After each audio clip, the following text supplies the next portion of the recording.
Hello and welcome to the Gonzales Mitchell Show. I'm Clay Mitchell.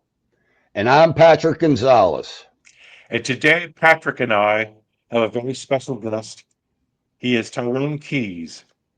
Tyrone is a graduate of the George Washington University, where he got a Master's of Science degree in project management. He's on the advisory. He was on the advisory board for the Salvation Army back in the day, as we say. He's currently with me. He's a local board member on the Selective Service Board for the state of Maryland. He was an admissions partner for the U.S. Coast Guard Academy from 2013 to 2020. He was a lobbyist and associate director for Verizon in 2002 to 2007, and currently, Mr. Keys is managing partner of MCE FinTech LLC, which helps folks only pay the taxes they're obligated to pay. Am I right, Tyrone? That's right. That's right. Yep. Hey, Clay. Hey, Pat. How y'all doing? Good to see Good. you. Well, uh, Tyrone, you have this tax background and lobbying background and all that. One of the interesting things I've seen come out of the election was this idea of the Department of Governmental Efficiency, uh, headed up by Vivek Ramaswamy and Elon Musk. You must have thoughts about that. Yeah, I actually think it's long overdue. Actually, we've got $36 trillion in debt and rising very fast. We're not even talking about the unfunded liabilities of Social Security, Medicare, and Medicaid. If you count that, oh, it's just astronomical.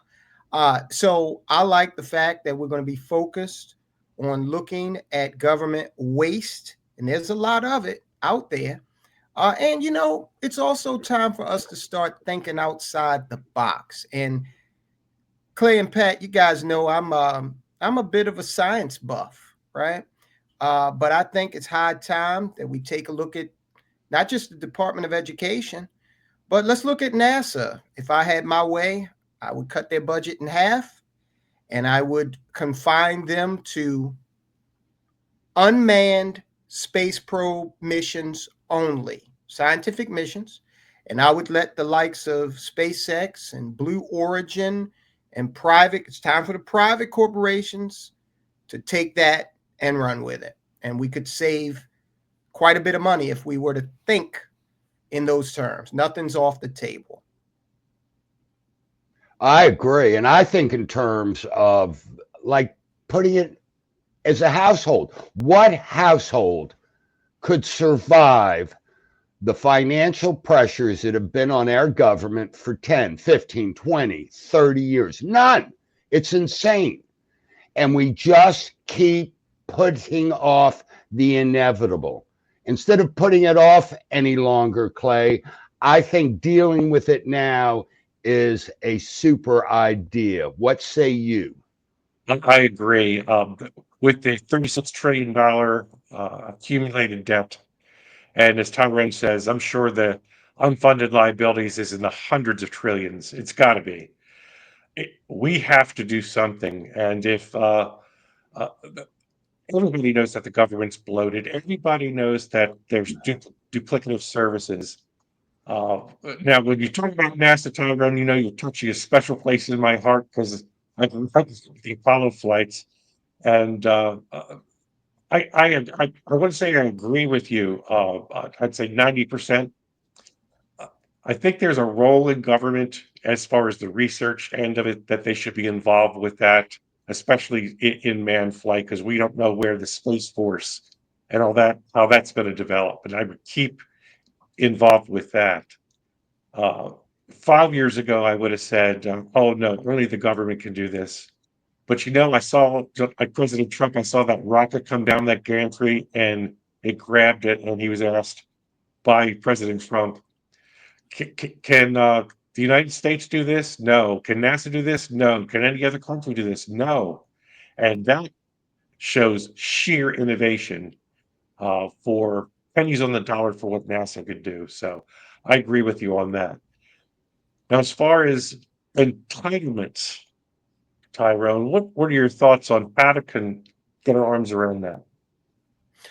Well, these entitlements are pretty much promises, okay, to the generations that are out there. So I do believe in meeting commitments that have been made. Now, for those generations that have not been born yet or are very young, we got to start now. We got to start to say, how do we put them in a position where at some point they do have these resources, but we got to shift the guarantee. I did a video on my YouTube channel, Soldiers of Finance, featuring some comments made by one of the hedge fund managers.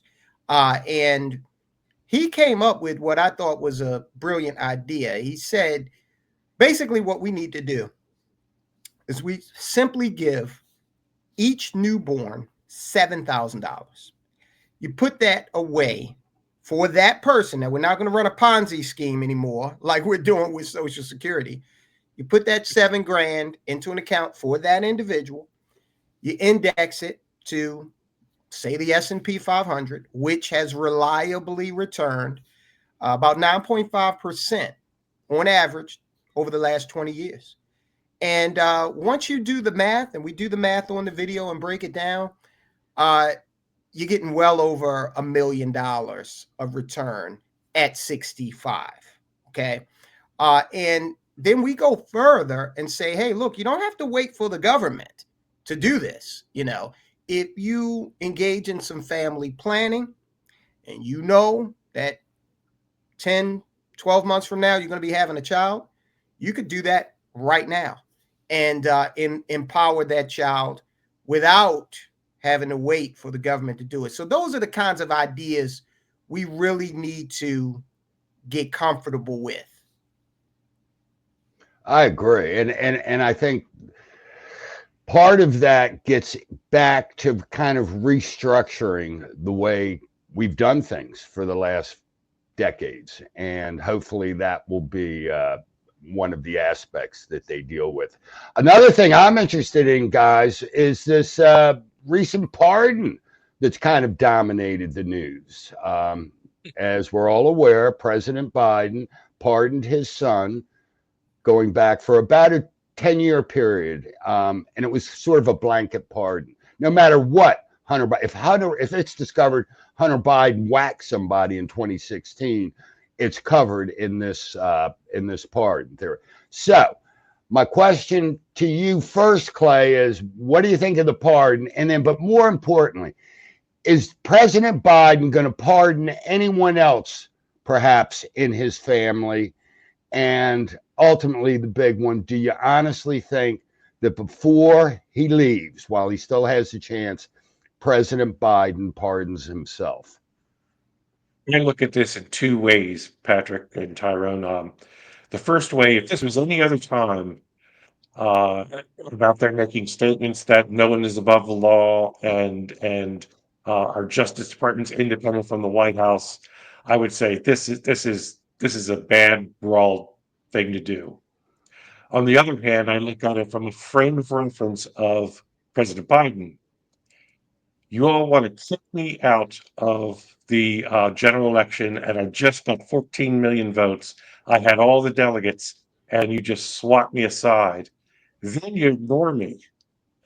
I would say this. I'd be mad. That's my son. I'm president of the United States. Everybody kiss my butt. I'm pardoning him. And I predict he's also gonna pardon his brother Jim and anybody else that was associated with this big Hunter Biden investigation. I think that's a done deal. On the other hand, you got to look at it. If I do pardon my son, I do pardon my brother. Fifth Amendment protection against self-incrimination doesn't apply anymore. You're going to testify.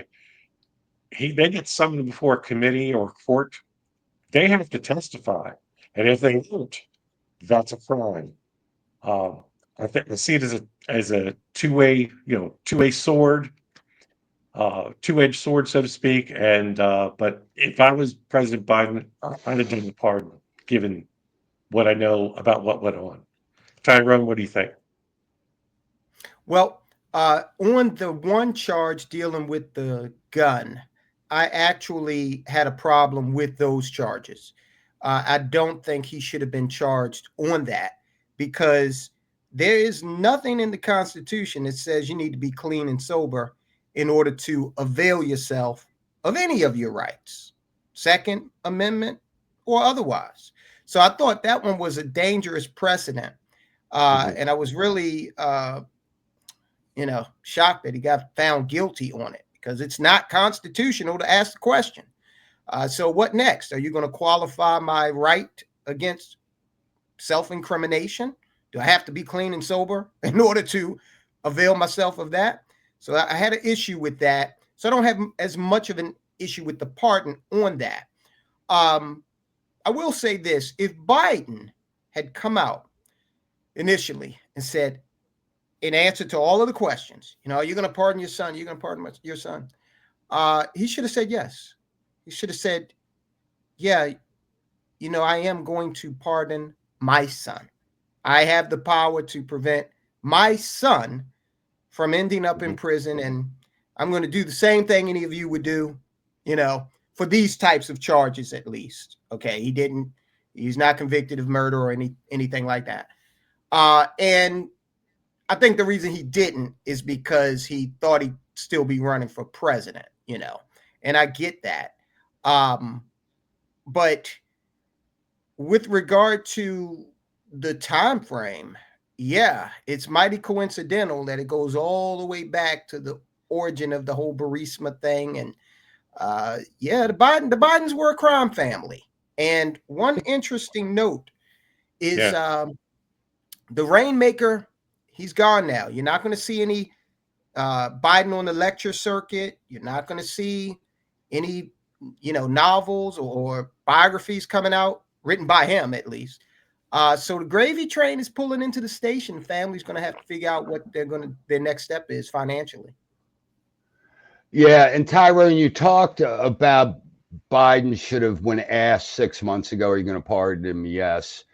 And aside from this particular issue, in a way, that kind of hits on the empty word disconnect from reality that we've witnessed in politics generally, in the Democratic Party specifically, over the last 30 years. Some examples. Wee Willie Clinton, I did not have sexual relations with that woman. Barack Obama, you can keep your doctor. The laptop is Russian disinformation. It's a pandemic of the unvaccinated. The withdrawal from Afghanistan was a huge success. The border is secure. Now, my question, and I've heard little murmurings that what we're witnessing right now with the Democratic Party is kind of the beginning of the end, disintegration of a party that's been in play for 200 plus years, starting with Thomas Jefferson. And my question to you guys is, Clay, do you think because the party, politics generally, but the Democrats specifically have been nothing but a party of empty words where there's no connection, no tethering to reality. And it's come apparent to the voters now. First with Biden and his wonderful performance on June 27th in his final debate, seeing the total level of incompetence of the Democratic nominee this year. They had someone as their standard bearer who has the emotional maturity and intellectual depth of Marcia Brady. And yet they pretend like everything's fine. Are we guys starting to see the beginning of the end, or is that an overstatement, Clay? Well, first of all, I'm still a Marcia Brady fan, so don't bring that back. It's always Marcia, Marcia, Marcia. That's, that's right. But as far as the disintegration of the party, I don't think it's ever going to disintegrate. There's always I think the United States is set up to have a two-party system. I think the canary in the coal mine with all of this was, in a big way, was the departure of Robert Kennedy and Tulsi Gabbard from the Democratic Party. They came over to the independent and then, or enshrined or under the tent of the Republican Party. That was, to me, was a big signal because that's old style type big tent Democrats. When you get the far left fringe in control, and I think it's a minority of the Democratic Party, controlling the message and controlling the agenda, I think you finally see a break with that. You even see it. I flipped around at MSNBC, CNN, and the like, and even the folks who normally would be full throated taking up for him are now saying, "Yeah, this far left fringe is bad for the party."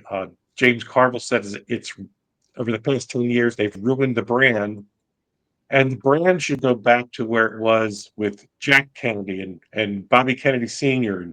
and that tradition. Unless they do that, they're going to be a fractured party and they're going to lose 2 years from now, 4 years from now, and for the foreseeable future.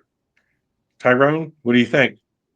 I totally agree. Listen, James Carville was pretty much shut out. They didn't want to hear from him. And this guy, you guys remember, he's the architect of the Clinton victory. All right. Mhm. A lot of people also don't know, but Carville's been instrumental in the success of a lot of European politicians as well. Okay. This guy is a political genius. Now, he might be a little rough around the edges. All right. But he's definitely someone you want on your side. Remember, it's the economy, stupid. He condensed all of the Clinton rhetoric into that and went on to defeat H.W. Bush, who had just come off of the popularity of the Gulf War. Okay.